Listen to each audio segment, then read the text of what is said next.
Super RetroCade, a $65 emulation computer running Android, which comes pre-installed with 90 games, plug and play, ready to go, noob friendly.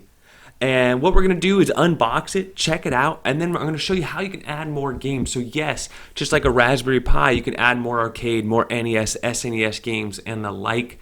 And it's fairly easy to do. So for the first 10 minutes, we do unboxing and review, and then after 10 minutes, we'll start adding some ROMs and check it out as we customize it ourselves.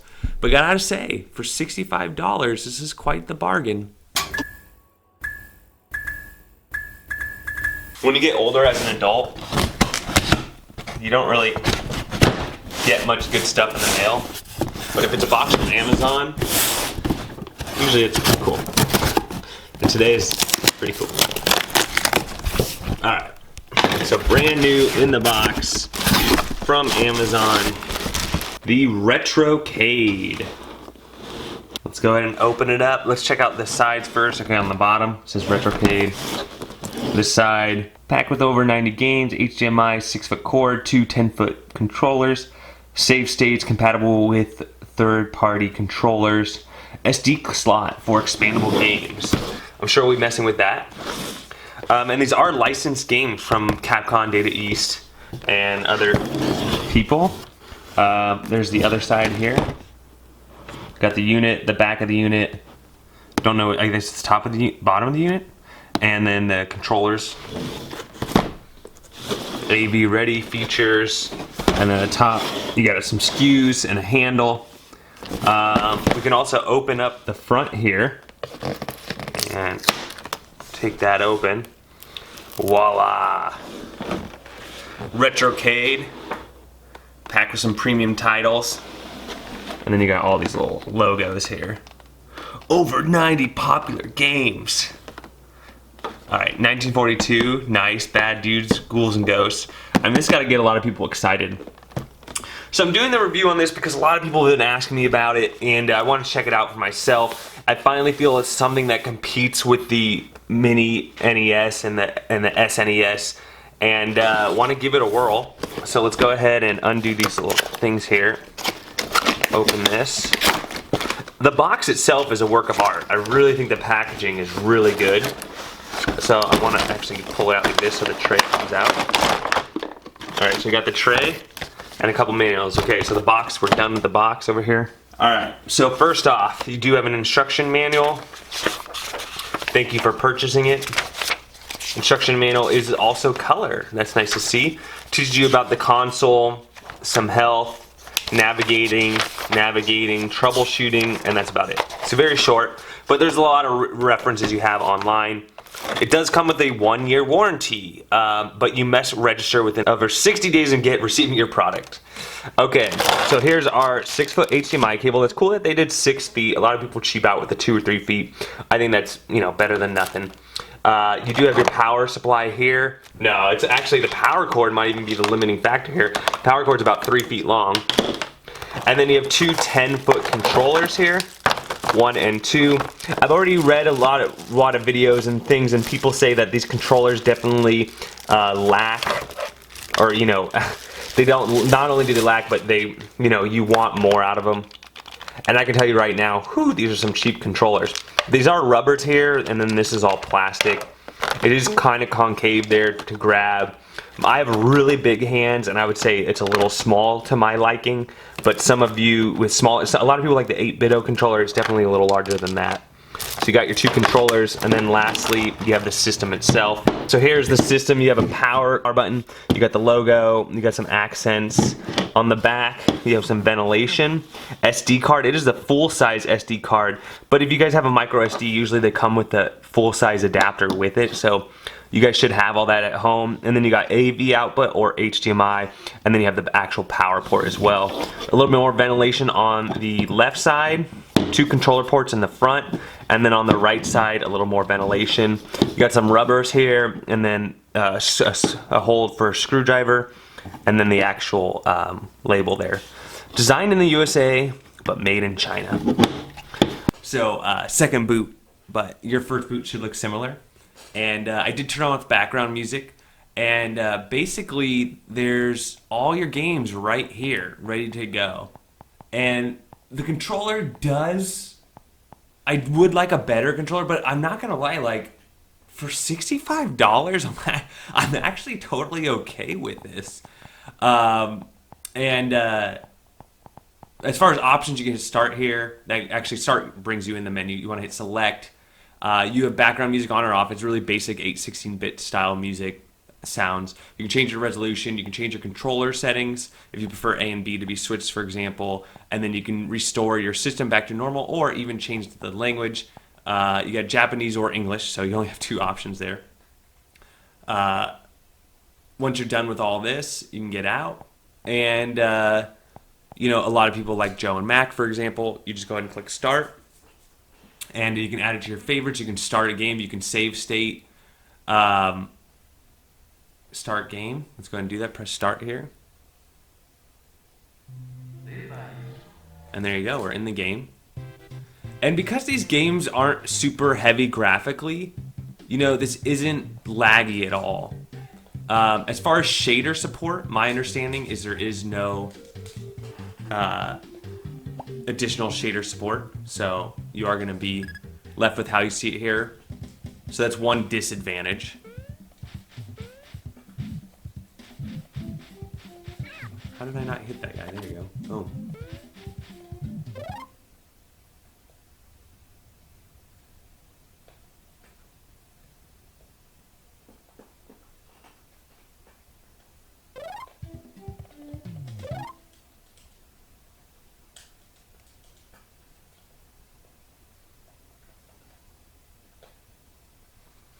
If you want to save your state, you just hit save state. Let's try that. Did that work? Oh, there you go. So it's saving the state. Definitely takes a while compared to the Raspberry Pi. But I guess you can keep playing while your state is... you can't... Oh, you can get on top of that guy. Nice. Alright, once that's at 100%, I want to reload my state here. Okay, so we finished that in save state number 1. So we hit start select. Load save state slot 1. Let's try that. Okay, again, loading time's a little slow. So that's definitely a disadvantage. I have to say, though, I mean, this is still pretty good.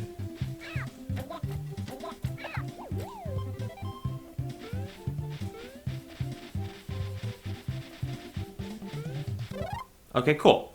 So it loaded the state there. How many save states do you have? You have 3, so that kind of sucks that you only have 3. But, I mean, that's 3 per game. And what about if we have an SD card? Okay. So maybe potentially 6, because you have 3 on the system and 3 on your SD card? Maybe. Maybe not. You have custom game mapping per game, which is cool, right? So if there's a game that you have specific controls you want, that's cool. And then let's say somebody messed with your buttons, you can always restore them default.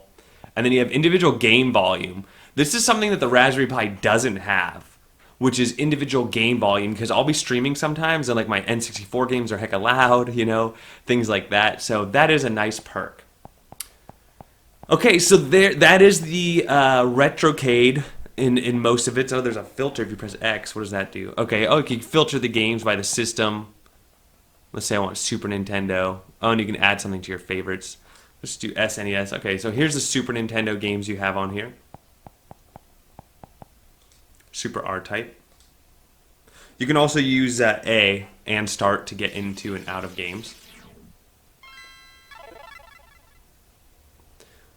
So here we go, Super Nintendo.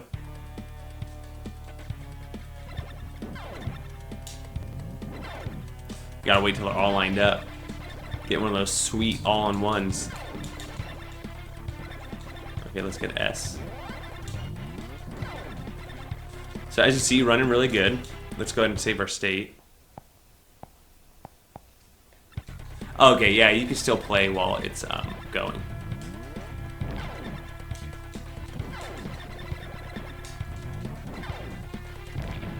Oh, you can't hit the ceilings.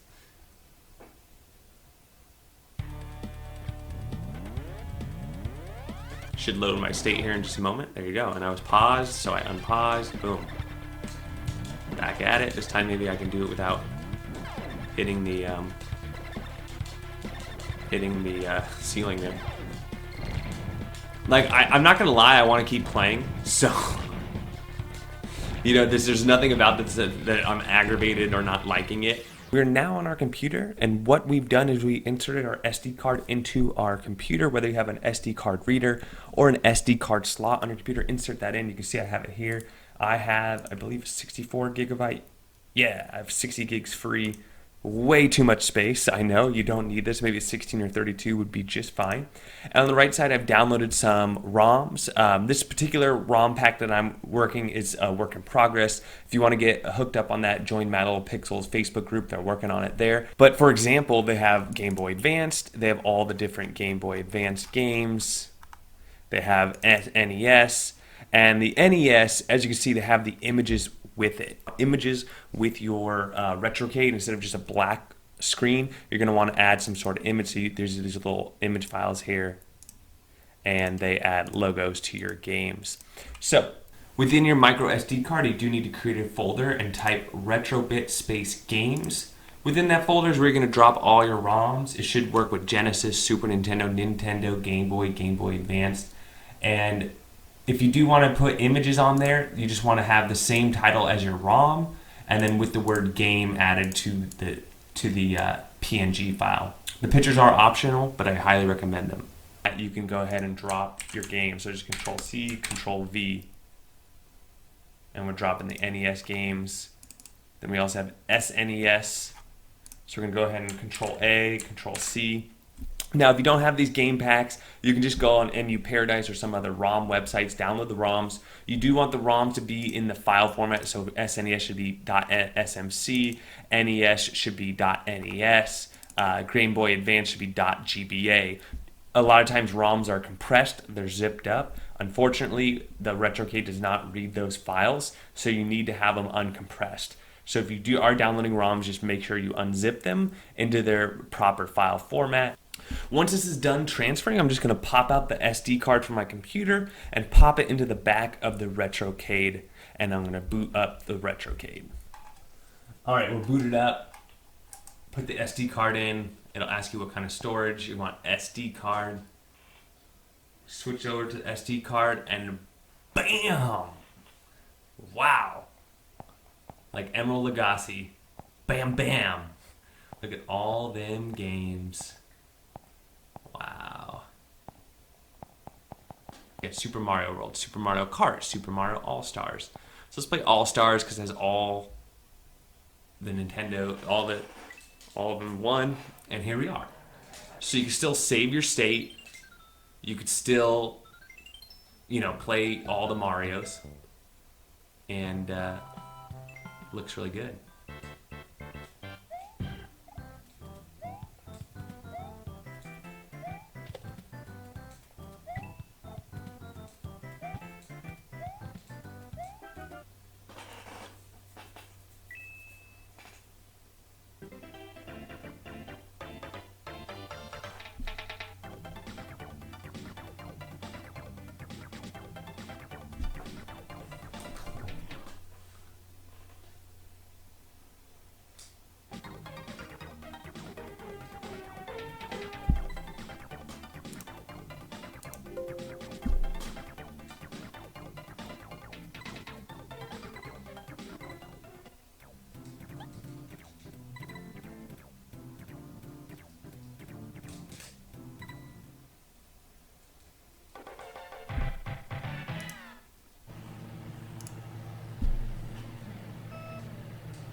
I had the wrong button. Whoops. Okay, so I think I found what lacks the most in this controller, and that's the bumpers. The bumpers are not nice. So, you know, with Mario Kart, you're jumping around with your bumpers. You're trying to get better than last place. Ah. For the first, Bowser, you got nothing!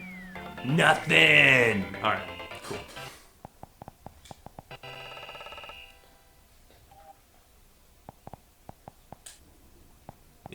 army men. So let's try a Game Boy Advance game really quick.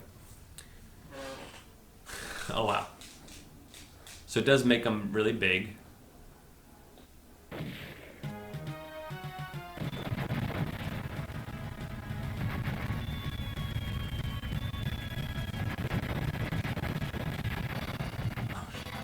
So that's what they're gonna do.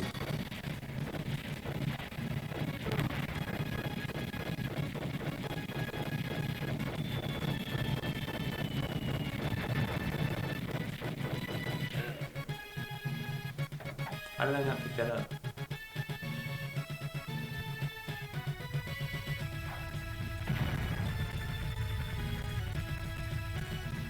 Alright, and then we're back on the main menu. We got Link on here now, Zelda, all the good stuff.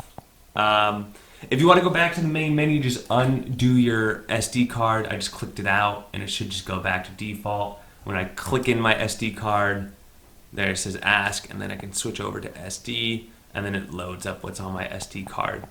So it's as easy as that. This ends the video. I know this was a long one, but I just wanted to show kind of everything, the whole progression and how cool it is. There's a lot more work happening on this. I'm sure we're going to see some ROM packs, things like that soon. You know, overall, the RetroCade, pretty cool. I mean, I need to show you guys the economics on it, but, you know, it definitely gives the Raspberry Pi a run for its money because it is cheaper out of the box. It is more user-friendly. So I could see a market for this, especially if you have little kids or somebody who's not that geeked out about this whole thing. They just want to play the games. You know, especially if it's a game that's already included, it's kind of a no-brainer to me. It's way better than like some of the stuff you're getting out of China, and it's similar price point. So the kind of the price to value ratio is really is here. But for sure, if you could just break out like another $35, you can get a sweet Raspberry Pi 3 setup with some slick controllers and a nice SD card, and be, you know, light years ahead of this as far as performance and upgradability and flexibility. But you know, I think there's a market for it, right? There's definitely different people out there that want different things. Anyways, that's what I think. Let me know what you guys think. Don't forget to like and subscribe, and we'll catch you on the next one.